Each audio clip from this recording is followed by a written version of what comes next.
So box, box, box.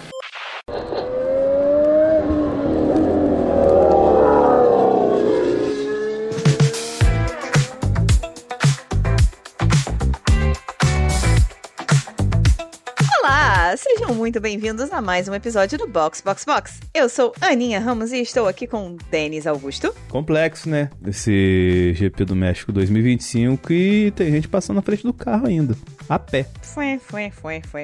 E Felipe Junqueira. Bom, pelo menos foi melhor que a corrida de Austin, então a curva está ascendente. Esperamos. Amém. Bom, temos Brasil na próxima, né? Difícil o Brasil ser ruim. O troféu de liquidificador ficou com Lando Norris, mas foram as polêmicas da corrida que deram mesmo o que falar. Vambora pra pauta, porque tem coisa pra cacete pra gente falar.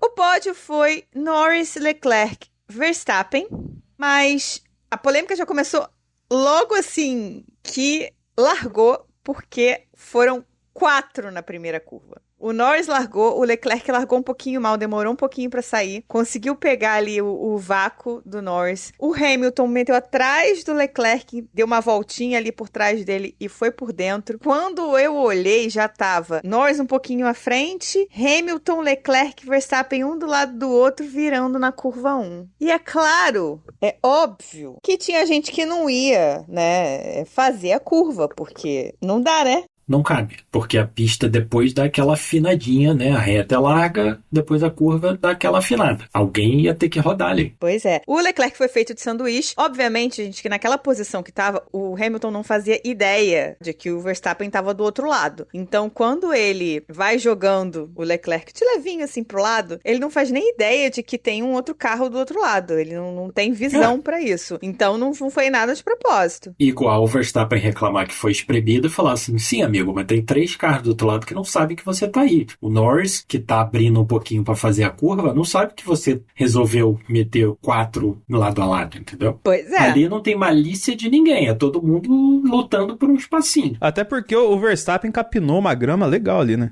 O Leclerc falou na entrevista pós-corrida dele que, assim, ele odiou os segundos ali da primeira curva. Foi o pior momento das últimas corridas pra ele, que foi caótico e que ele tava morrendo de medo de acabar com a corrida dele e com a corrida do Lewis, e que por isso que ele acabou indo pra fora. Porque se ele não vai pra fora, se ele tenta fazer a curva ali com a forma como o carro estava, porque eles deram um totozinho e ele teve que dar uma segurada no carro, ele ia acabar batendo de vez. O Hamilton, inclusive, achou que tinha quebrado a asa dianteira. Pois é, porque assim, o Leclerc não tinha pra onde ir, então ele tava segurando o carro pra não bater no Max. Só que nessa, o Hamilton tava tentando sair da onde tava o Norris, porque o Norris tava abrindo pra fazer a curva. Então, o Leclerc não tinha espaço pra abrir, o que o Hamilton achava que ele tinha. O Hamilton também não tinha o que o Norris achava que ele tinha. Exato. E então, assim, ficou um sanduíche ali de Ferraris, no final das contas, e os dois deram um toquinho ali. E assim, antes de chegar na curva, ainda tava o Leclerc na frente. Quando o Leclerc viu que ele não ia conseguir fazer a curva do jeito que ele tava, nessa hora, na entrada da curva, aí de fato o Lewis estava um tantinho assim na frente, mas aí o Leclerc já tinha falado assim, bom, já não vou fazer essa curva, vou reto mesmo. E o Max, na outra ponta, já viu também que não ia conseguir fazer a curva, e foi retaço e foi fazer rally. O Verstappen ainda deu uma travada de pneu, né? Quando ele tentou frear em cima da zebra, deu aquela travada de pneu. Eu acho que na hora que travou o pneu, ele falou, bom, acabou, né? Vamos cortar a grama, porque só pode dar errado isso aqui. Ali uma curva, 4 convicções e espaço pra 2, né?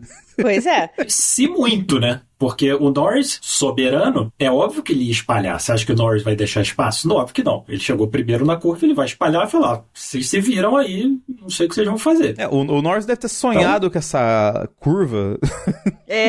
Várias vezes. Não, olha só, o Norris, né, acho que a gente critica bastante o Norris merecidamente, mas ele também, final de semana ótimo e uma largada sob pressão bizarra, porque, né, o vácuo até chegar lá no final é super poderoso, como a gente viu, o Verstappen veio lá de trás e estava quase que igual, e ele largou bonito, manteve a primeira posição, foi perfeito. O Norris fez um final de semana realmente perfeito. A largada dele foi muito boa e ele conseguiu fazer o que ele precisava nesse momento aí. que foi basicamente tirar o dele da reta e deixar os outros pra se ferrarem. Sim, e manter a primeira posição, né? Exato. Chegar em primeiro na curva 1 e manter a primeira posição. Depois disso, a gente vê o que vai acontecer. Eu acho que até cabe a gente trazer o Papaya Cash pra cá, né? Daqui a pouco, porque assim, tem coisa pra falar ainda dessa curva 1. Mais? Pô, a polêmica que foi os bilhões de rádios de George Russell e Lewis Hamilton. Não. O Russell é... Se a gente tem a velha com o Max, pode-se dizer, sei lá, que a velha do Max é a Nair Belo, mas a velha do Russell é a Abby, né? Cara, o Russell... Não, olha só, eu gosto muito do Russell, eu acho que ele reclama de uma forma muito polida, eu acho isso maravilhoso. Mas nessa corrida ele tava insuportável, porque ele não parava de reclamar. Um segundo. Absolutamente tudo ele tava reclamando. O cara tava, assim, num mau humor, assim, absurdo. E não deixa de ser interessante que, assim, eu não tiro a razão dele na parte que ele queria que o Antonelli deixasse ele passar pra ele atacar o Bergman. Também não. Acho que faz ele todo tava sentido. certo. Tava certíssimo. O fato dele ter sido dado a oportunidade e não ter conseguido prejudica um pouco o argumento dele. Eu não posso dizer que eu não ri. Por quem não riu? Eu não posso dizer que eu não Foi ri. hilário, porque ele falou que tinha I have more pace, I have more pace, I have more pace. Não, a gente tem uma Haas e uma Ferrari na frente, a gente chega em P3. Confia. Sim, vamos lutar pelo pódio. Fala, É bom. Dá pra buscar, dá pra ganhar. Dá pra chegar lá. olha só, dá. Só não deu. Pois é. E aí, na largada, ele tá reclamando até agora, né, gente? Ele tava no Instagram reclamando. Que ele fez a largada bonitinha dentro da pista, e aí ele achou que tava em P3 e tava em P6. Ele tá reclamando até agora, tá? Sim, mas olha só, eu até, de novo, concordo com ele. Porém, contudo, todavia, entanto, nosso amigo Oliver Bergman olhou e falou, vou me meter aqui. Entendeu? Então, assim, tem uma questão que é o seguinte, tem horas que você não tem como escapar. A merda tá vindo e ela vai te pegar. Ok, acontece com todos os pilotos. Todo piloto tem aquele abandono que você olha e fala assim, você não devia estar ali, né, amigo? O Russell não devia estar ali na largada. É muito simples. Se você olhar a largada do Bergman, vamos por dentro, porque por dentro você tá seguro. O Russell estava por fora. Por fora, filho, coisas acontecem. E outra coisa também é que é o seguinte, quando ele larga, ele já tinha perdido a posição pro Verstappen. E o Leclerc tava na frente dele. Então, na verdade, ao fim e ao cabo, né, essas duas posições ele não perdeu. Isso nunca teve. Ele nunca teve essas posições. Não, ele perdeu até chegar lá. Em nenhum momento ele ganhou, né? Ele não ganhou essas posições. Ele não ganhou essas posições. Então, ele perdeu no caminho até lá porque ele simplesmente não era a posição dele, cara. É a famosa saudade daquilo que a gente ainda não viveu, né? Que nem o Neymar diria. Exatamente, saudade do que eu nunca tive. Porque, assim, essas posições não existiram pra ele. Aí, assim, eu discordo, mas eu aceito a reclamação do Lewis. Porque aí você vai ter toda uma questão de que, tava na frente, não tava na frente, não sei o que, lá, tinha que ter devolvido a minha posição, não sei o que, lá. Eu não acho que estivesse na frente pra que houvesse uma troca de posições. Eu acho que o Leclerc fez o certo que foi, devolveu a posição pro Norris, tá? Beleza. Até porque o Leclerc passou reto muito longe. Tanto é que ele saiu da pista já olhando, procurando o Norris pra saber, cara, eu tenho que devolver a posição pra ele. Em quem que eu vou pôr essa culpa aqui, né? Não, assim, no mínimo a liderança eu tenho que devolver, porque ele saiu daquela curva muito na frente do Norris. Não, ele já saiu da curva procurando o Norris pra devolver a posição pra ele. Não foi, tipo, acho que ele não teve nem dúvida do que ele tava fazendo. Não foi tipo, eu preciso devolver porque senão eu vou perder minha posição. Não, foi tipo automático. Essa aqui não é a minha posição. Ponto. Não. Claramente. Cara, porque ele passou muito na frente, foi muito engraçado. Porque ele fez a curva lá na frente e falou, caraca. Foi. Mas assim, aí a gente pode ter aqui discussões, né? E, concordo, discordo, acho que o Lewis estava na frente, acho que tinha que ter devolvido. Ok, perfeito. Acho que aqui cabe uma discussão. Com o Russell, não. Não, o Russell em nenhum momento tava na briga. Ele não tava. Em momento algum ele tá na briga. Em momento algum ele tá em algum momento. Não. E o Verstappen, ele tentou ser meio safadinho ali, ele quase que não devolve a posição pro Hamilton, né? Ele ficou ali, devolvo, não devolvo, ficou assim pensando, e aí no final das contas o Hamilton, sai pra lá, e passou. Tanto que a devolvida de posição do Verstappen, né? Pois é. Muito, muito mequetrefe que foi aquela devolvida de posição depois. Mas é nada diferente do que a gente já tenha visto o Verstappen fazer nos últimos anos, né? Sim. Ele já devolveu ficando colado na traseira ali do Hamilton. Devolvi do seu lado, né? Tipo assim, você botou o bico na frente e tá na frente. Tchau, agora eu posso tomar a posição de volta. É aquele negócio, devolvi, vamos ver se é bom mesmo de segurar.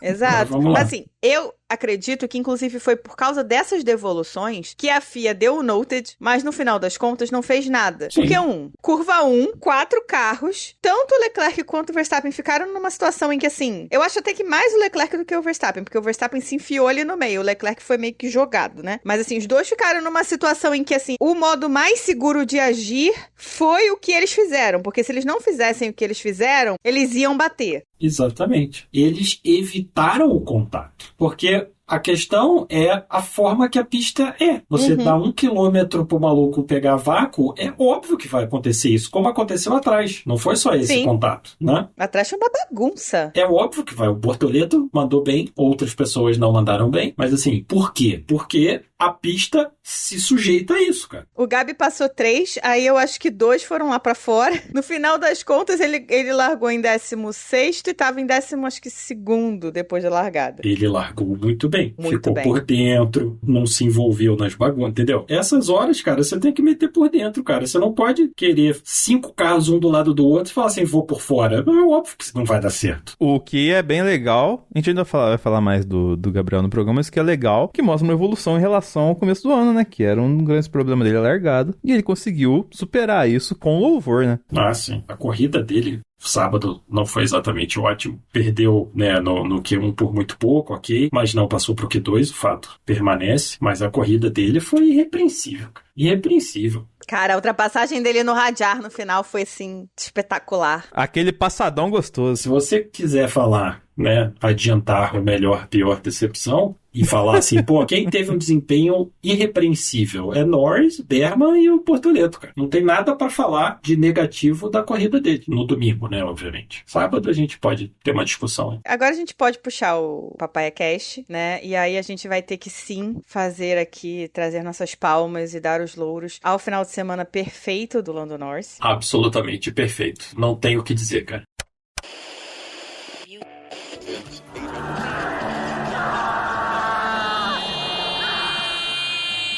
I can't, it's broken! It's broken! Fuck!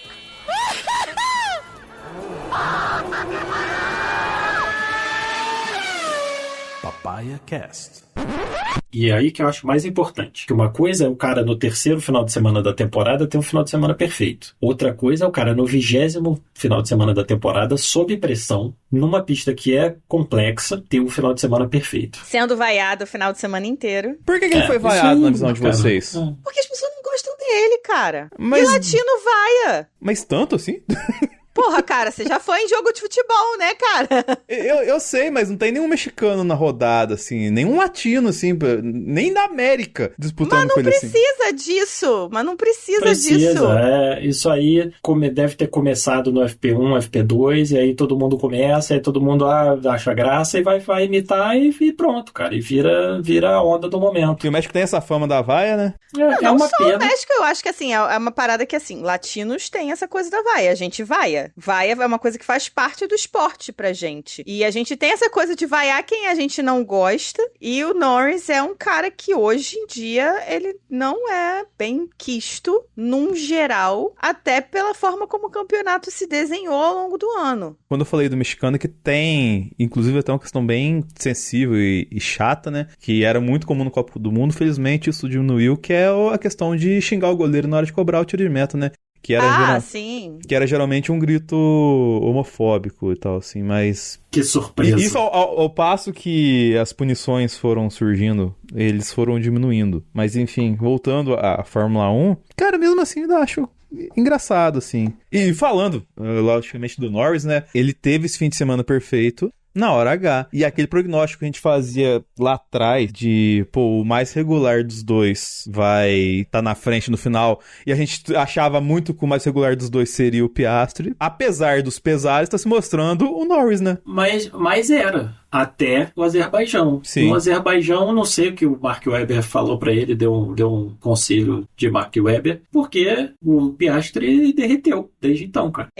O Piastri deu uma entrevista depois da corrida que eu achei muito interessante, e aí que eu acho que tá o X da questão. Ele falou que ele vai precisar mudar a forma de dirigir o carro e que ele estava tentando não fazer isso. O carro da McLaren, acho que teve uma última atualização, eu não vou lembrar agora qual foi o GP. Eu não lembro se foi Monza, se foi Baku, mas teve uma última atualização por ali, nessa época. E aí o Piastri falou assim, estou dirigindo da mesma forma que eu sempre dirigi. Só que agora isso não está sendo natural. E eu vou ter que mudar a forma como eu dirijo. Eu estava tentando evitar isso. Ele falou isso numa entrevista. Até em cima disso eu ouvi comentários, mas aí já não sei se corrobora a gente dar credibilidade pra isso, de que essas atualizações elas trabalharam muito em cima. Lembra daquela atualização de suspensão que o Norris pediu lá atrás? Uhum. Entende? Então dizem que ela é mais aprimorada pra isso, mas como eu falei, carece de fontes, né? Então melhor não sei se levar em conta isso. Eu não li todo o artigo, porque eu tava no meio do dia trabalhando que nem a louca, porque eu vou entrar de férias, porque eu vou pra Interlagos semana que vem, graças a Deus. Mas eu vi uma questão que, assim, o Norris falou exatamente tudo o que ele não queria do carro, como ele não queria que o carro estivesse, em relação a como o carro estava antes dessas últimas atualizações, né? Então, da mesma forma que aquela suspensão ajudou o Piastri e prejudicou o Lando, provavelmente, aí aqui, né, tô juntando pontinhos, essa última atualização acabou ajudando o Lando e prejudicando o Piastri. A cara de ser Papai Rule, isso aí. Vamos ver como o Piastri vai lidar com o Brasil, se ele vai conseguir descobrir, porque assim, ele falou que fez testes nessa corrida do México, que eles iam analisar depois da corrida pra ver se tinha funcionado. Ele teve um momento, né, que foi a passadona que ele deu no Russell, que foi bonito. Pra você ver como é que o Russell tava em estado de graça, né? E aí, ele falou que fez testes, aí ele ia olhar, ver os dados, né? E aquilo, no México, tem aquela questão do ar sujo, do ar rarefeito, né? Então, quanto mais ar sujo, quanto mais no ar sujo o carro tá, pior é, porque mais esquenta o carro, porque o ar é muito rarefeito. Então, pra galera que tava mais lá atrás, é muito punk ficar no trenzinho de DRS. Então, fica mais difícil mesmo fazer a gestão da corrida. Então, não só tem a questão de que o Norris está gostando mais do carro do jeito que está do que o Piastri, mas também tem a questão de que talvez se fosse o inverso, o Norris também teria tido problemas estando no meio do pelotão. Se o Norris tivesse tido algum problema na classificação, enfim, e tivesse largado do meio do pelotão, talvez o Norris também tivesse tido problemas por causa dessa questão mesmo do ar rarefeito, do calor, enfim. Isso tem sido o tom, na verdade, do ano, né? Sim. Você define muita coisa no sábado e no domingo você vai pra conter dano. Assim. Além de tudo, o Piastri teve problema na bateria na classificação. Sim. Ele estava gerenciando o problema de bateria na classificação. Não que eu acho que ele fosse ser muito melhor do que ele foi, não. Que ele teve o final de semana inteiro. A sexta e sábado dele foram bem fracas. Mas ele estava com problema de bateria. Mas independente disso, Norris assume liderança do campeonato por 1 ponto. Que na cabeça do Piastri deve estar valendo uns 20, esse ponto. E o Norris, por outro lado, não só venceu, como venceu com autoridade, colocando 30 segundos sobre o segundo colocado. É que assim, o Norris, ele precisa de, dizer assim, mais um fim de semana desse jeito pra ser campeão. A questão é que, por ser o Norris, a gente não confia que em 4 finais de semana ele tenha garantido um assim. Ele pode ter, por exemplo, no Brasil, e aí liquidar a fatura de uma vez. Só que o fato da inconstância do mais constante da McLaren ser desse jeito, a gente não crava esse rolê, né? Cara, eu acho que o grande problema é o seguinte, é que o Piastri, na carreira inteira dele, ele foi um piloto seguro, né? Um piloto estável, um piloto confiável. Do Azerbaijão pra cá, sei lá. Algo de errado não está certo. Não sei, tem algo muito errado. Não acho que seja só, o carro foi atualizado para isso, para aquilo, porque não acho que ele bater no Azerbaijão, depois ele classificar mal, eu não acho que isso seja o carro. Eu acho que a batida no Azerbaijão foi um acidente, e aí depois disso ele nunca mais conseguiu se acertar, porque parece que desde aquele acidente ele não consegue classificar, ele não consegue progredir na corrida, ele nunca consegue extrair nada do carro. E assim, a gente já teve pistas de todos os tipos. Ele Né? tá ruim em todas. Sim, a gente foi para o Azerbaijão, de rua de alta, a gente foi para Austin, que é uma pista de alta normal, a gente foi agora nessa corrida do México, que é uma pista que tem uma parte travada também. Não é que ele tenha feito grandes coisas em nenhuma delas. Então, assim, é extremamente preocupante. Eu, se fosse a McLaren, estaria extremamente preocupado com o que está acontecendo. Teve Singapura também, né? Óbvio, que é super travado. Sei lá, eu estaria bastante preocupado com a parte mental da coisa pro Piastri, porque ele obviamente tem algo errado que não é só tipo, vou te mostrar aqui a telemetria e vai se resolver, entendeu? E sobre Norris Leader, vocês confiam? Confio? O que vocês acham que vai ser? Cara, eu na verdade não tô apostando dinheiro em ninguém. Porque aí a gente vem no próximo ponto da nossa pauta, que é a minha aposta pra como a gente chegaria no Brasil. Que eu quase acertei. Eu falei assim: Max vai chegar no Brasil com 30 pontos pro líder do campeonato. Max vai chegar no Brasil com 36 pontos pro líder do campeonato. Então, aí é que tá. 36 é muito? É uma diferença enorme. Se o pessoal da frente entregar. Piastri tinha uma diferença enorme, 4 corridas ruins e ele tá em segundo no campeonato. E aí a gente tem 2 sprints no meio desse caminho. Tem. O próximo evento é sprint e depois a corrida no Brasil. Sim. Depois Las Vegas. Depois sprint e corrida no Catar. E aí Abu Dhabi. Aquela conta básica é assim, o Max com os próprios braços, com as próprias forças, ele consegue tirar 30, se o Norris ficar em segundo em todas. Essa é a conta básica. Então ele vai precisar de um desempenho ruim do Norris e, consequentemente, um desempenho ruim do Piastri, que tá só um ponto atrás, para tirar mais de 36 e 35, respectivamente. Mas ainda assim, ele está muito mais tranquilo que George Russell, que precisa que todos os 3 quebrem nas próximas 4 provas para ser campeão do mundo, e ele tem que ganhar todas. Bastante possível. Eu acho que a questão toda é a seguinte, cara, é como chega em Abu Dhabi. Se chegar em Abu Dhabi, tipo, o Norris ou o Piastri, quem quer que seja, tem que chegar, não pode marcar pontos e o Verstappen tem que ganhar, é uma coisa. Se chegar em Abu Dhabi, quem ganhar essa corrida é campeão, aí, amigo.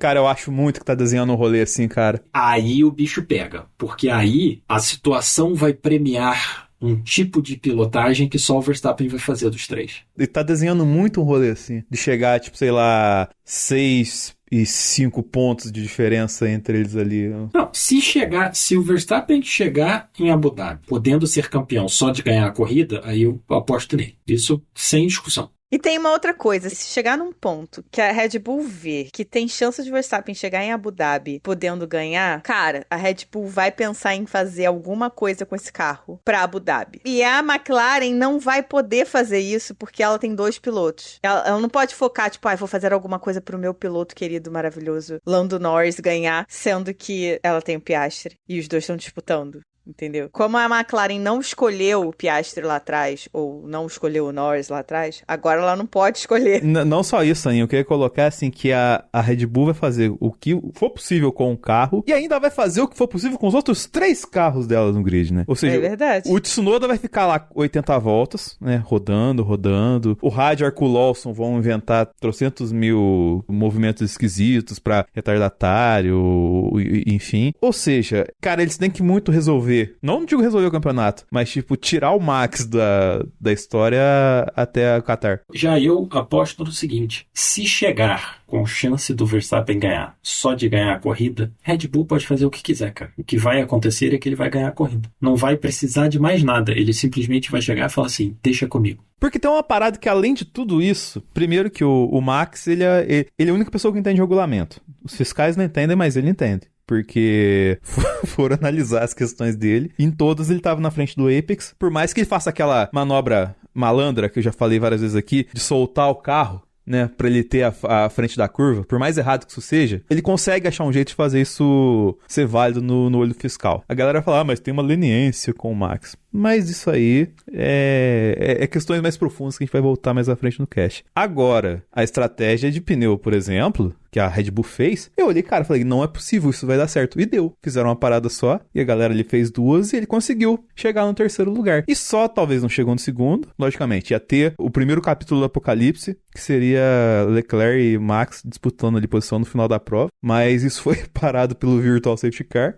mas ele ia se colocar em condições de, saca? É isso que a Red Bull faz, ela coloca em condições de, no máximo possível que dá. Mas ele falou, o Verstappen no final da corrida, ele falou, a gente maximizou o que a gente conseguiria nessa corrida. E é isso que a Red Bull faz há anos, é maximizar o que dá para fazer nessa corrida, e a McLaren não faz. A McLaren constantemente não faz isso. Quando estava com uma puta vantagem sobre a Red Bull, é fácil marcar 43 pontos quando tá todo mundo, tipo, nessa corrida. Pô, o Norris deu tchau para todo mundo, né? Ele chegou meia volta na frente do Leclerc e do Verstappen. Ótimo. Mas quando não tem essa mega vantagem, quantos pontos eles deixaram de marcar? E aí, quantos pontos o Verstappen deixou de marcar no ano, cara? Por vacilo, entendeu? Sim. No final das contas, a diferença é essa. Eu vou dar um exemplo da diferença da mentalidade na comparação de como o Verstappen e o Norris reagiram a ter que batalhar com o Leclerc. O Norris, no final da corrida lá de Austin, olhou pro Leclerc quando estavam falando da pista, né? O Leclerc falou, essa pista é muito divertida e tal, não sei o quê. Aí o Norris virou pra ele, pro Verstappen, e falou, essa podia ser um pouco mais fácil. Aí o Leclerc e o Verstappen olharam pra ele com uma cara de tipo, quê? Aí o Leclerc falou, quê? E o Verstappen olhando pro Norris com a cara fechada, assim, tipo, cara, o que você tá falando? Enquanto isso, o Verstappen, nessa última corrida, foi lá, ficou lá atacando o Leclerc que nem doido, o Leclerc defendendo, não sei o quê. Leclerc salvo no último segundo pelo VSC mais maroto da história da Fórmula 1. E no final, o Verstappen estava com um sorriso que ia de orelha a orelha, porque ele estava se divertindo horrores naquela disputa. E ainda falou, cara, mas a gente ganha outras, a gente perde, mas estava me divertindo pra caramba, teria sido super legal se tivesse chegado até o final. Mais pra mim do que pro Charles, que tava, né, que ia ter que estar defendendo. Mas tenho certeza que os fãs iam adorar ter visto essa briga. Pensa no entretenimento, né? Não só o entretenimento, assim, a diversão que ele tava tendo em estar brigando, em estar batalhando, Sim. estar ali e gostar do que estava fazendo. Sim, não, quando eu disse pensa no entretenimento, é que o cara, ele tem a visão macro do show. O Leclerc tem isso também, entende? Sim, tem. De ter a visão que, assim, que ele faz aquilo lá por prazer, mas ele também entrega pra quem tá vendo. Tipo,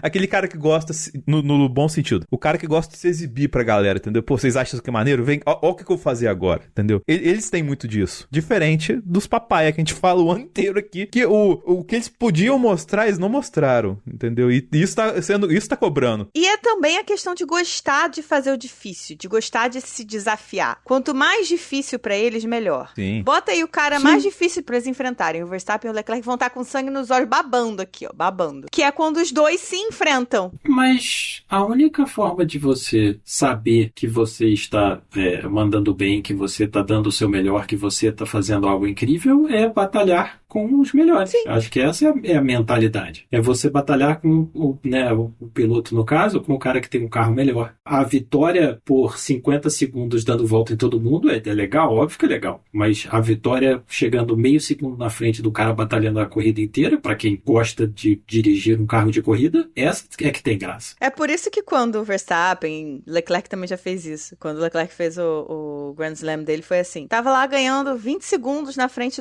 da galera lá atrás. Ah, e a volta rápida? Não, você já tem a volta rápida. Não, mas eu quero tentar a volta rápida. Não, mas você já tem a volta rápida. Aí ele vai, tipo, foda-se que a equipe falou que ele já tem a volta rápida, que ele não precisa fazer a volta rápida. Ele vai tentar fazer a volta mais rápida. E fez. Tanto ele quanto o Verstappen já fizeram isso. Tipo, a equipe tá lá falando, pô, segundos pneus, não arrisca, não sei o que lá, porque não precisa. E eles vão lá, não, eu quero ir mais rápido, porque eu posso ir mais rápido, porque eu consigo ir mais rápido, porque eu posso me desafiar a fazer mais. Essa é a mentalidade deles. E é essa a diferença. Sim. Qual foi a lenda do segundo stint, Felipe? A lenda do segundo stint é o seguinte, que tem umas coisas assim, a transmissão mostrou a mensagem falando que o stint do Max estava sendo épico, né? E foi realmente, foi um stint fantástico. Ele fez, sei lá, 20 e tantas voltas seguidas na casa de 21. Mas aí eu tava vendo a corrida e eu tô pensando, mas será que só ele que tá fazendo isso? Aí eu fui ver, o Norris de pneu médio fez a mesma coisa, o Berman no último stint dele fez a mesma coisa, o Leclerc na hora que a equipe virou para ele falou assim, ó, o target é 21,9. fez, sei lá, quantas voltas em 21,9 ou 22,0. Então, eu achei interessante o seguinte, que vira uma coisa, né, o stint do Verstappen, mas assim, se a gente olhar os dados um pouquinho, foi brilhante. Não estou falando que não foi brilhante. Eu acho absolutamente incrível quando a gente vê um cara fazendo assim, metronomicamente o mesmo tempo, né, no mesmo segundo, ultrapassando retardatário. Fantástico. Mas eu acho que a gente precisa também olhar um pouco mais e falar, o Berman tava com uma Haas, bicho. Fez um stint tão bom quanto. O Leclerc tava com uma Ferrari, que não é tão boa também. O Norris tem a McLaren, mas estava de pneu médio. Então, né? Menos um pouco. A adoração das coisas que merecem ser adoradas, eu sou totalmente a favor, mas só porque a transmissão falou, todo mundo então fala assim, porque o stint do Verstappen, mais ou menos. Chegou um certo momento ali que eu tava acompanhando, igual acompanhei Monza 2024, né? Que foi igualzinho o Oscar chegando no Leclerc. Foi igualzinho eu acompanhando o Verstappen chegando no Leclerc agora. Quarta cena mostra a Aninha. Assim, igual aquele meme do Jordan Peele derretendo suor, assim, sabe? Olhando pra tela do notebook, vendo as voltas caindo, tá assim. Bem assim. Aí quando vem aparece o VSC, ela só desmaia no sofá, assim. Foi quase isso. Foi quase isso. Nunca agradeci tanto ao Carlos Sainz. Cara, mas uma coisa que eu achei impressionante é que, assim, a Ferrari tava mandando o Leclerc fazer 21,9 desde que, sei lá, começou o stint de médio, então ele ficou em 21,9 o stint de médio inteiro era pra ele ficar em 21,9. Porque ele tava fazendo o famoso lift and coast. Ele e o Hamilton fizeram lift and coast a corrida inteira, né? A corrida inteira, desde a volta 1.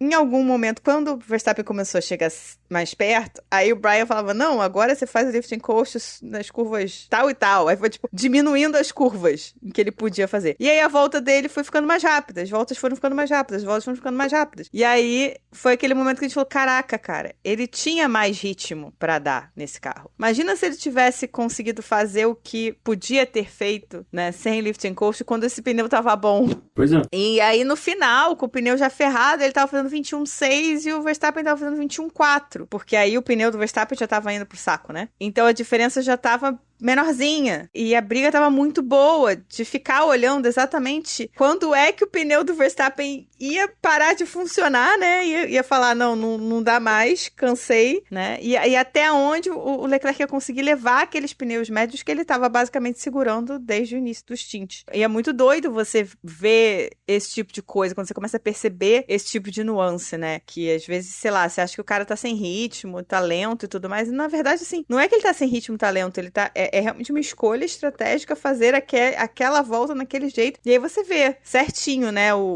as voltas iguaizinhas, ou as voltas muito próximas. Porque aquilo é necessário para manter o pneu, para manter a temperatura do carro, enfim. Por N motivos. É realmente muito bom. E com isso, acho que a gente pode entrar no Ferrari Cash, né? Pode. Uma bosta. Competência que chama. Puta que pariu. Ser ferrarista é complexo. Tá difícil ser ferrarista. Foi nada diferente do que a gente já tá acostumado. Ferrari Cast. Começando a falar aqui o que a gente falou no último episódio, que Charles Leclerc tinha encontrado um ajustezinho, um negócio XYZ lá em Austin, que tinha funcionado. Aparentemente funcionou bem no México também, menino. Que eles falaram que funcionou tão bem que o Hamilton usou esse mesmo ajuste no carro dele. Aí o Hamilton falou que agora ele tinha um carro idêntico ao do Leclerc. Não, galera, não é que ele tinha um carro diferente em relação a peças. Era o setup que era diferente. E eles usam setups diferentes porque eles testam coisas diferentes. Mas todo mundo sabe que o Leclerc é favorecido na Ferrari. Pois é. Aí, agora, como com o Charles deu certo lá em Austin, o Hamilton falou, vamos ver se funciona comigo também. Aí, foi lá, fez o mesmo setup. Não é que funcionou? Olha que legal. E aí, ele botou no carro dele, funcionou, e ele foi muito bem na classificação. Classificou em P3. Show de bola. Inclusive, o Charles deu uma iludida, eu acho, aqui na galera, né? Quem tava assistindo a classificação. Ficou semi-iludido por ele na primeira volta. Mas ele fez a primeira volta da classificação de pneu novo e, se eu não me engano, o Norris fez de pneu velho. E eles inverteram na segunda volta. Eu não diria que foi iludido não, porque... Cara, o Norris, de fato, mandou bem na volta dele, entendeu? Não, ele mandou muito bem na volta dele, mas tô falando que a primeira volta do Leclerc, que o Leclerc fez P1. Sim. É isso que eu tô falando. Que teve gente que ficou iludida, entendeu? Que, meu Deus, teremos uma batalha pelo P1. Até o Norris meter 4 décimos em todo mundo e falar, ok. Só que não teve uma batalha direta, por quê? Porque o Leclerc não usou pneu novo no segunda volta. Porque ele guardou um pneu novo pra corrida. Sim, o Hamilton largou com o pneu do quali, né? Exato. O Hamilton usou pneu novo, o Leclerc não, na segunda volta. E o Norris meteu uma volta... O Norris meteu uma volta absurda, não. Absurda. Acho que se o Leclerc tivesse usado pneu novo, ele teria ficado a 0,2, vai. Não teria ficado a 0,4. Mas é isso também. E eu acho que tem o seguinte, cara. Tem horas que o outro piloto faz uma parada fora do normal, cara. Sim. E é isso aí, cara. O que você vai fazer? Você dá a sua volta, o cara mete a volta da vida dele. O Norris encaixou tudo e o carro da McLaren é melhor. Você vai fazer o quê? É isso, gente. Não tô tirando, não. Estou falando assim, as pessoas, né, teve gente que ficou iludida com a primeira volta, mas eu tô explicando por que a primeira volta do Leclerc foi tão boa em comparação com a segunda volta. Teve essa diferença de pneu. A primeira volta do Leclerc foi com pneu novo, a primeira volta do Norris foi com pneu velho. Aí inverteu na segunda. O Norris fez a segunda volta. Aí você tem evolução de pista, tem um monte de coisa. Com um pneu novo. E o Leclerc fez com o velho. O Leclerc ainda melhorou a volta dele, mas obviamente que não o suficiente pra, de fato, ter uma disputa. Mas obviamente que não ia bater o Norris e ele sabia disso. Tanto é que ele fez isso de propósito também, né? Ele sabia que não tinha essa chance. E parece que a Ferrari também conseguiu mudou alguma coisa na abertura dos freios também, que deu uma melhorada, por incrível que pareça, na questão do LICO, né, do Lift and Coast, porque senão ia ter freio explodindo de novo, que nem Singapura. Mas a grande discussão com a Ferrari foi a curva 1. Eu realmente acredito que o Leclerc não tinha que ter devolvido posição para o Hamilton. Eu acredito que ele estava na frente quando tudo começou, que foi lá quando estavam os 4 juntos. E ele foi obrigado a ir para fora para não bater, porque ele era um sanduíche. E nada ali foi de propósito de ninguém. Então, né, não é uma questão de dizer que alguém fez ou aconteceu, mas ele era um sanduíche e ele foi obrigado a ir para fora para não bater e não acabar com a corrida dele e do coleguinha. Sem contar os 16 carros que vinham depois, né? Pois é. Vamos combinar que, assim, das opções que ele tinha na frente dele, eu acho que ele fez a melhor. Sim, eu acho que ele escolheu a melhor opção. E aí, ele devolveu a posição do Norris, obviamente, e ficou no P2, que era dele, quando começou a confusão. E aí, quando a corrida foi seguindo, de qualquer maneira, rapidamente, o ritmo de corrida ficou bem claro que estava diferente, que o Leclerc tinha mais ritmo do que o Hamilton. Ele abriu do Hamilton com alguma rapidez, na verdade. Então, se eles trocam também, rapidinho ele ia estar na bunda do Hamilton e aí ia começar a ladainha de troca de posição também. Aí a gente ia estar discutindo se devia ter trocado ou não devia ter trocado, não importa o que fosse feito. Então, de qualquer maneira, a gente ia ter alguma discussão, alguma polêmica com a Ferrari pra estar falando agora. Mas aí o Hamilton chamou ele lá brincar com o Verstappen, né? E aí o Hamilton foi lá brincar com o Verstappen e eu não entendi muito bem qual foi ele... Você não viu tanta graça assim? Não, porque...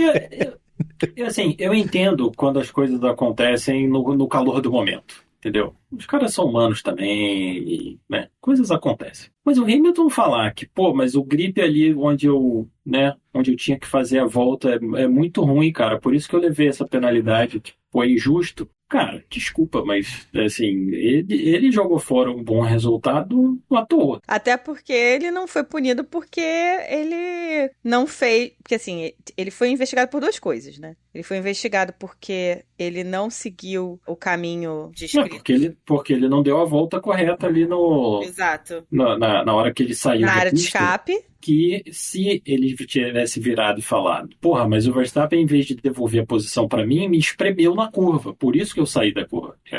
Aí eu ia falar, beleza, acho um argumento interessante. Mas ele falar que, o grip ali é tão ruim, cara, eu não consegui fazer a curva, está ali para isso, amigo. É justamente para isso, é para punir se você sair, o grip ali é ruim, justamente para isso. E ele foi investigado por sair da curva e ganhar vantagem, porque foi o que aconteceu, porque ele, na verdade, tinha perdido as posições para as Mercedes, se eu não me engano, e quando ele volta na frente das Mercedes. E ele não devolve a posição para as Mercedes. Então, é nessa que ele é punido. Os comissários falam, não vamos te punir porque você não fez o caminho certo na área de escape, porque a gente entende que você tinha muita velocidade e não dava para pegar a área de escape corretamente, ok? Se você freasse, podia causar um acidente. Ok. Mas você ganhou uma vantagem aqui, você não devolveu a posição, então a gente vai te punir. E, cara, ali, nesse caso, se você olha o Hamilton sozinho, sem olhar, né, o que tinha acontecido com o Verstappen antes, é certeira, cara. É slam dunk,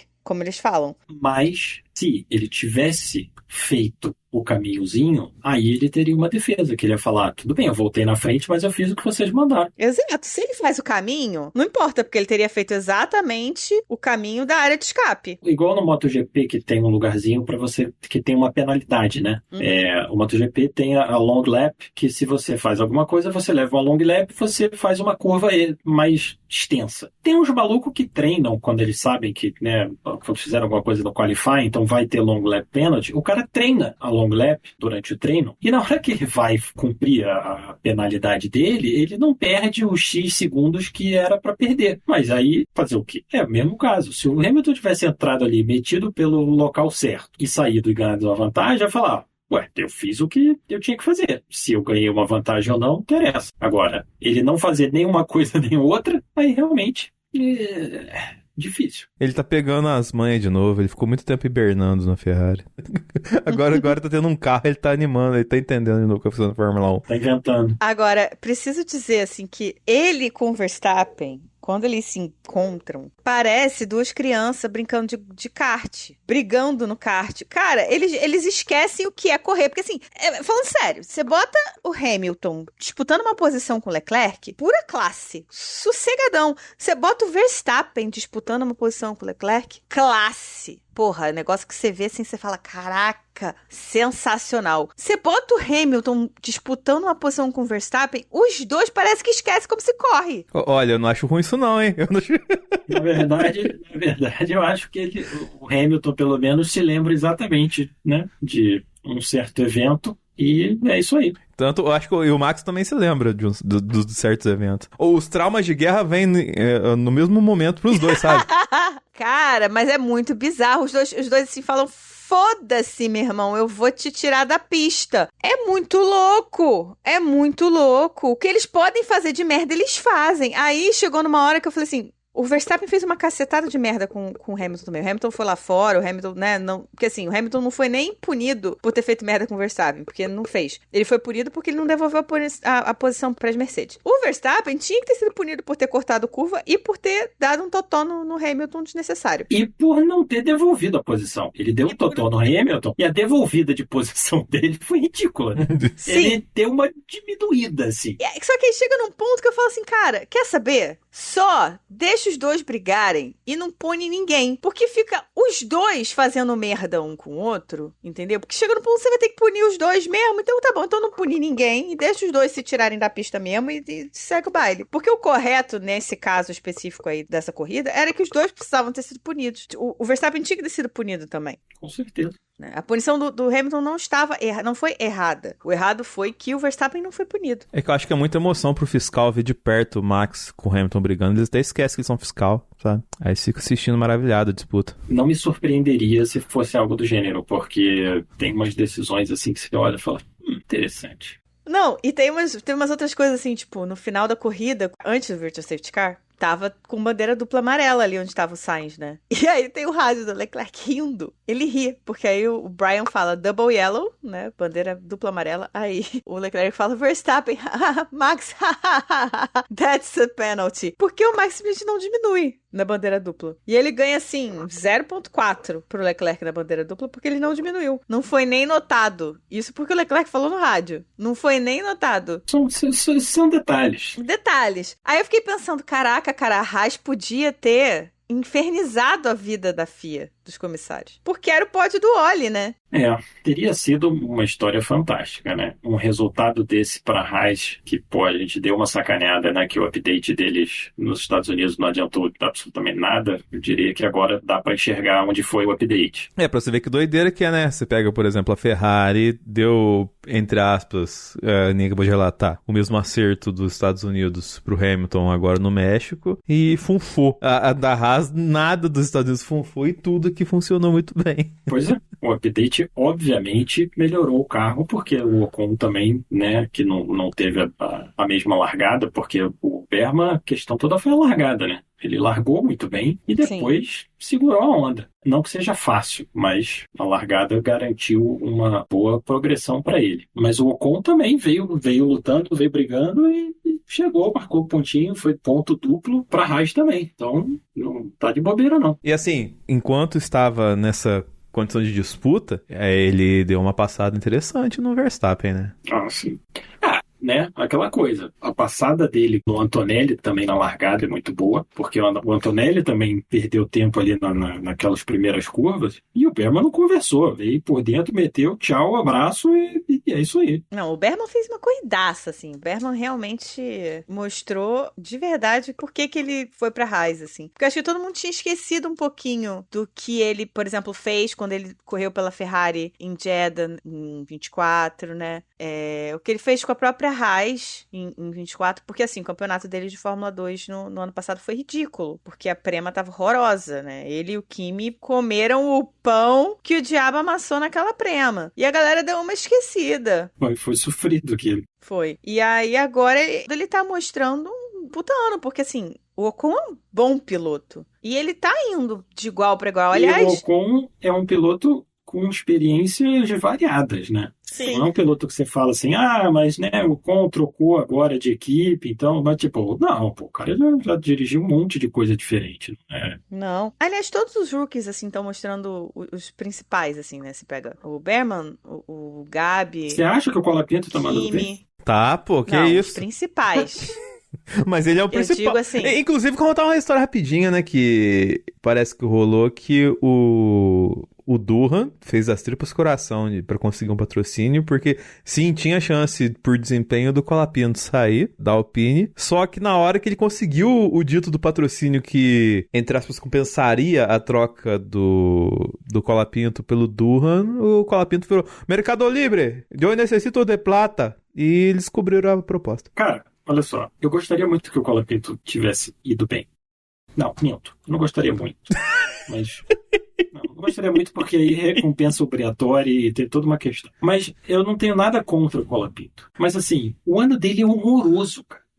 Horroroso. A corrida dele no México foi péssima. E aí eu fico me perguntando, qual é a exposição que o Mercado Livre tem efetivamente se os carros da Alpine estão sempre lá atrás, você só vê as Alpine levando volta, você não vê as Alpine, ou sendo ultrapassado por um carro que fez o pit stop e está recuperando posições. Qual é a outra situação que você vê o carro da Alpine, cara? E o Mercado Livre está na asa traseira, então, tipo assim, tem que ser só o pessoal ultrapassando mesmo no onboard para você ver o Mercado Livre. Olha no Mercado Livre, tchau. Pô, vale realmente a pena, assim, do ponto de vista do business, vale realmente a pena patrocinar uma equipe de Fórmula 1 com o valor que eles devem estar pagando, porque né, é grande a presença do Mercado Livre no carro? Vale a pena realmente esse patrocínio para ver os caras chegando em último lugar toda hora? Cara, alguma explicação deve ter, porque o tanto de argentino, inclusive vai ter, semana que vem, a Aninha já relatou no passado, semana que vem, né, vai chover de argentino no Interlagos. Uhum. Cara, o mercado interno desse Mercado Livre com o Colapinto deve ser um negócio gigantesco. Eu não tenho contato no argentino, né? É interessante a gente ver se a gente tem algum contato no argentino pra ver como é que é essa recepção lá, saca? Porque, ao que parece... Eu tenho contatos na Argentina, o Mercado Livre né, tem presença na América Latina toda. Mas, cara, quando que você vê o Mercado Livre? Eles não aparecem, porque o carro da Alpine não faz nada, cara. Ele só leva a volta e toma as passadas de vez em quando. Mas é engraçado. Não, assim, o quanto puder esculhambar o Briatore, por mim tá ótimo, cara. Mas agora uma coisa que a gente não esculhamba é Kit Kat nesse programa, né? Não, aí não pode mais. Não, porque o Bortoleto, além da largada, né? Ele construiu, né? Ele construiu, né? Um triplex na cabeça do Hadjar, né? Pra fazer aquela ultrapassagem. Sim, nossa. Ele teve uma ultrapassagem muito linda no Hadjar. Mas é o que eu falei, cara. A corrida do Bortoleto foi toda boa. Foi uma pena que o Hülkenberg teve problema no freio, né? E aí teve que abandonar. Mas, assim, o carro tava funcionando bem. Acho que eles podiam ter tido um bom resultado, assim, como equipe. Mas o Bortoleto mandou muito bem, cara. Na hora que ele parou a segunda vez, assim, eu olhei e falei, será? Mas ele, porque tinha o Hadjar também com o mesmo pneu, né? Na frente. Eles estavam mais ou menos com o mesmo número de voltas, mas... Uma volta de diferença. O Hadjar parou, o Bortoleto parou na seguinte. E eu falei, pô, mas será que ele vai conseguir passar o Hadjar? O resto ele vai passar. E aí na conta eu olhava assim, pô, se ele não passar o Hadjar, ele chega em 11, de novo. Mas meteu por fora, bonito. E ele derreteu o Hadjar, né? Porque o Hadjar, depois que foi ultrapassado por ele, despencou. O Hadjar queimou o pneu pra segurar o Bortoleto. Depois todo mundo passou ele. Foi realmente uma corridaça do Gabi. Eu espero demais que essa Sauber dê bom aqui no Brasil. Foda torcer pra Sauber, né, cara? Assim, eu foda, quero né? muito, mas é foda porque você não sabe qual Sauber vai aparecer, entendeu? Você não sabe se eles vão estragar por causa da estratégia, se eles vão fazer um pit stop ruim. É uma tensão, né, constante de o que vai acontecer. Como que eles vão estragar? Então é isso. Vamos embora pro melhor, pior decepção. Vamos lá, Denis, seu melhor. Meu melhor vai pro Behrman, por conta de fazer o que fez com o carro que tem. E o Lando, por ter acordado depois de 48 anos, né? E talvez dê tempo, por mais incrível que pareça, dele ter acordado pra esse campeonato. Porque a regularidade de centavos dele pode valer milhões no final. Foram 84 anos. Felipe? Eu acho que esse final de semana a gente precisa fazer duas partes. O Norris, para mim, foi o melhor final de semana, indiscutível. Mas o Behrman, no domingo, para mim, foi a melhor corrida. Porque o que ele fez com o carro que ele tem é inacreditável. Sem brincadeira. Realmente, você olhar o Behrman chegando em quarto, lutando contra a Mercedes, lutando, segurando uma Ferrari, brigando com o Verstappen, é inacreditável. Então, para mim, o melhor fica isso. Norris no final de semana como um todo, mas o Behrman merece o Driver of the Day, que inclusive ele ganhou, né? Porque foi realmente incrível a performance dele. Eu sigo com os relatores, não tenho nada mais a acrescentar. Preciso dizer só que fiquei muito triste que o Behrman não conseguiu esse pódio. Eu fiquei arrasada. Que o Max não tomou a punição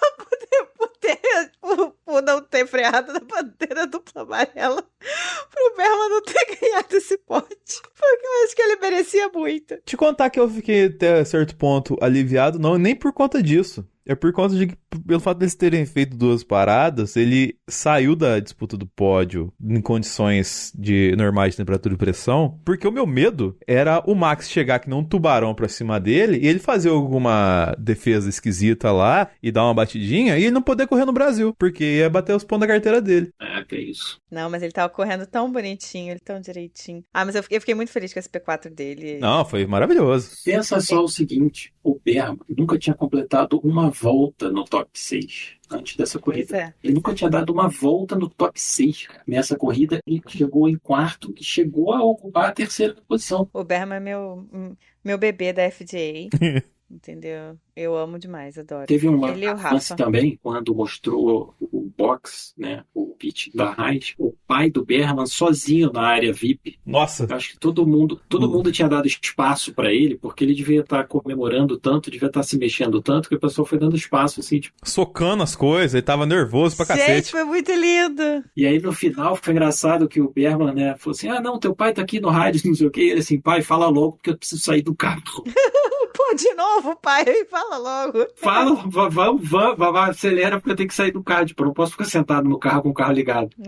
Não, foi muito lindo também ele fazendo uma entrevista, só que assim, logo de frente pra ele tava a mãe, o pai e a namorada. E a namorada dele chorando, emocionada, e ele olhando pra eles. Aí o jornalista mostrou, né? Aí ele começou a chorar também. Ele, poxa, tu não podia ter mostrado ela, agora eu tô emocionado também. Foi muito bom. Muito bonitinho, foi muito bonitinho. Eu acho que, né, a minha eterna defesa de pilotos novos e nada de pilotos com 20 anos de carreira, mais uma vez está provado o quanto é legal você ter os pilotos novos e você ver esses momentos da carreira, entendeu? Tipo, eu não quero mais ver o Alonso ganhando corrida. Gente, uma coisa que a gente não falou foi o Alonso simplesmente desistindo de correr. É, o que rolou essa parada aí? Chega. Ele desistiu. A Aston mandou ele inverter posição com o Stroll. E aí ele falou, não. E entrou. E parou e desistiu. Pega essa inversão, enfia no meio do... Exatamente. Foi tipo isso. É sempre aquela coisa, se você não quer que mandem você dar passagem, se você não quer ouvir um Fernando is faster than you, então seja mais rápido que o seu companheiro da equipe. Pois é. Mas, inclusive, tem uma coisa muito importante desse fim de semana também, que é as máscaras de luta livre, né? Porque o Russell viu o treino no meio da torcida, ninguém viu ele. E o Verdade. Alonso tava com uma aí... fazendo graça pra Muito cima e pra baixo. maneira. A dele tava muito maneira também. Mas essa história do Berman também foi muito legal, que quando ele saiu do carro, ele chegou em quarto, né? E aí a galera da Ferrari tava ali com... Não sei, tava passando ali também. E aí eles foram dar parabéns pra ele, aí foram lá, falaram com ele passou perto dos mecânicos da Ferrari, todo mundo foi lá falar com ele e tal. Foi bem legal de ver também. Pior pra você, Felipe? Pior vai para o nosso glorioso diretor de prova, porque não pode, não tem como 2025 ter fiscal andando na pista com o carro vindo, cara. Isso aí dos anos 70 já era radical, porque já tinha acontecido tragédia suficiente, né? Tom Price sendo a mais famosa, infelizmente. Não tem como você ter fiscal cruzando a pista. Cara, tem rádio, tem telefone, tem tudo que você quiser usar para se comunicar. Não interessa que o Lawson parou, nada disso interessa. Todos os carros têm transponder, todo mundo tem uma pinha. Era só falar assim, ó, segura aí porque tem um outro carro na pista, não vai não. Porque assim, se essa comunicação não funciona, então quer dizer que se esses caras tivessem dado uma bandeira amarela, não ia ter comunicação também? A direção de pista não ia ficar sabendo que tinha uma bandeira amarela? Cadê a comunicação? Cadê a rede que tem de comunicação entre todos os Marshall Posts e não sei o que, blá, blá, blá? Cadê? E o cara atravessa na frente do Lawson. Porra, pelo amor de Deus, cara. Dennis, seu pior? Eu corroboro com o Felipe e sinalizo duas coisas. Primeiro, você que está ouvindo o podcast, principalmente se for nesses agregadores que tem arte bonitinha, dá uma olhada na arte do cast. Olha a distância que o Lawson passou dos dois fiscais. Cara, é bizarro isso. Isso é um frame de um vídeo. Eu vou pedir pro Fábio colocar um áudio da torcida no momento que acontece isso. Que é de um vídeo que a galera gravou no momento que acontece esse rolê.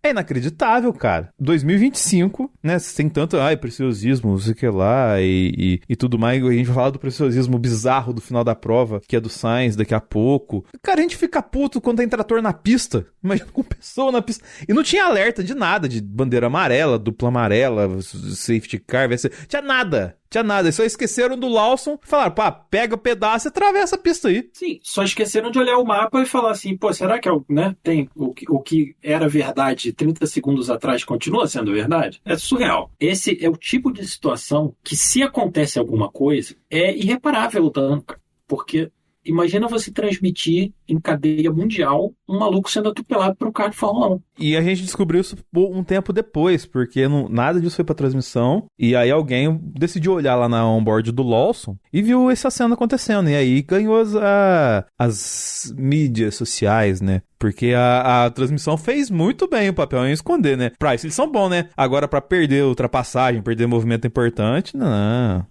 Meu pior também vai pra direção de prova, tá? Mas eu vou fazer aqui um adendo. Eu sigo aqui no Twitter 2 pessoas que são comissários de pista no Brasil, tá? E aí, obviamente, que isso foi super discutido e tudo mais. E aí, um deles estava explicando que tem, sim, depende do contato da direção de prova com o posto de comissários de pista para indicar se pode, se não pode, como liberar ou não, né? E existe também a questão da janela, que é o espaço entre os carros. Aqui eu estou lendo o que ele postou. É um espaço entre os carros que o Race Control te dá para fazer as intervenções, especialmente de detritos. Mas existe uma forma para que eles façam isso. O Marshall, ele só pode ir, pegar um detrito e voltar. Ele só vai para pegar aquele detrito específico e volta, porque é o tempo contadinho daquela janela entre um carro e outro. E aí ele explica qual foi o erro desse procedimento, dessa janela. Aqui ele diz: o que não existe é um Marshall pegar mais de um detrito que não estão no alcance das duas mãos. Aqui, aí tá aqui o vídeo até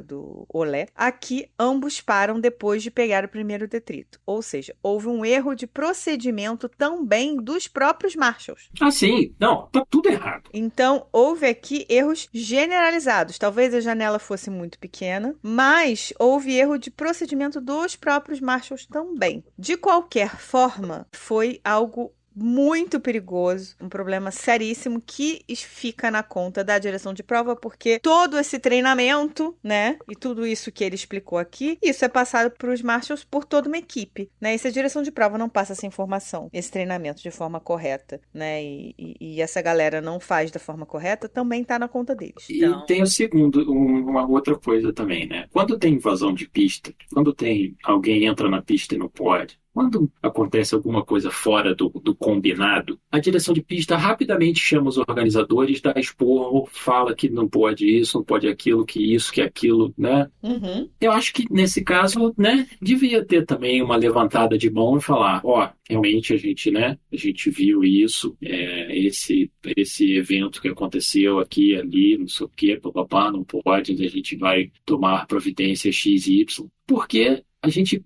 né, eu pelo menos sempre defendi a Fórmula 1 em todas as questões, e todo o automobilismo no geral, a FIA em geral, nessas coisas de segurança e tal. Ah, porque não precisa disso, precisa daquilo, precisa sim, precisa, tem que proteger isso, tem que proteger aquilo. E aí acontece um negócio desse e, tipo, beleza? Vai ficar por isso mesmo, ninguém vai falar nada. Se eu não tivesse aparecido, se o Lawson não tivesse falado nada no rádio, ninguém ia ter percebido, e é isso. E outra questão também dessa direção de prova em relação à segurança, que aí a gente tem meio que o contrário, que foi o excesso de preciosismo com o Virtual Safety Car do Sainz, que também teve outras questões de segurança, que foi os marshals que estavam mexendo no carro, tem vídeo de marshal sem luva, num carro super quente, né? Num carro super quente, com uma bateria que, se você levar um choque da bateria, você vai morrer. Vale lembrar.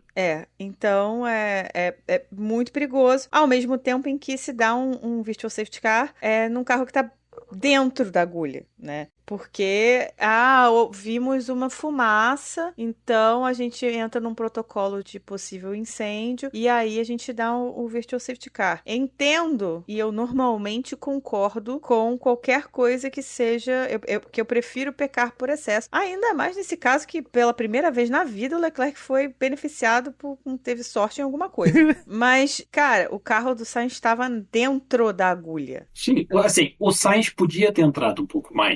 Podia. Faria alguma diferença? Não. Porque o próprio Verstappen passou, olhou e falou assim, cara, não tem como ninguém acertar aquilo ali. Tipo, não tem como alguém chegar ali. Porque qual é o perigo? O carro do Sainz está parado ali, você roda no mesmo lugar e bate no carro dele e o acidente é pior. Ok. Mas como que alguém ia chegar ali, passar reto na curva, quebrar a barra de direção e ir reto na curva? É a única forma de você bater ali. Tanto que o Sainz rodou e entrou de frente naquele lugar, de tão escondido que era. Ele estava de costas para a pista e entrou de frente na saidinha. Mas sabe o que é o pior, cara? É que assim, rola isso e tem os Marshall pra fora, tipo, agachado. Ué, mas esse carro parece que ele tá um pouquinho pra fora. Eles estão pra dentro da pista fazendo isso, entendeu?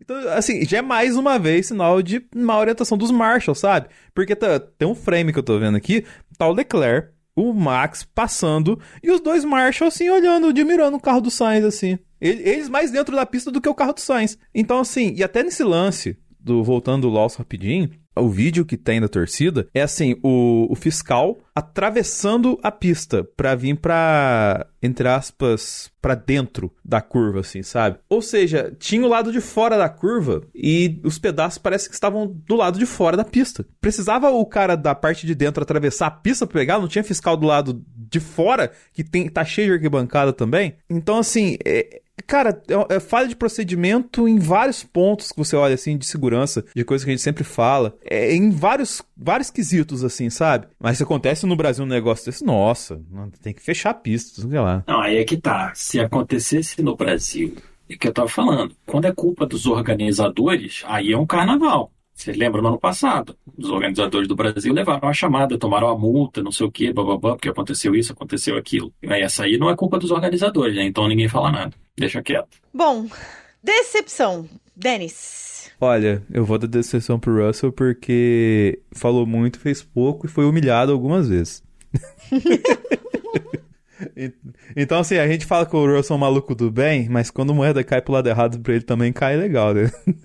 Ele foi chato. Ele foi chato, meu irmão.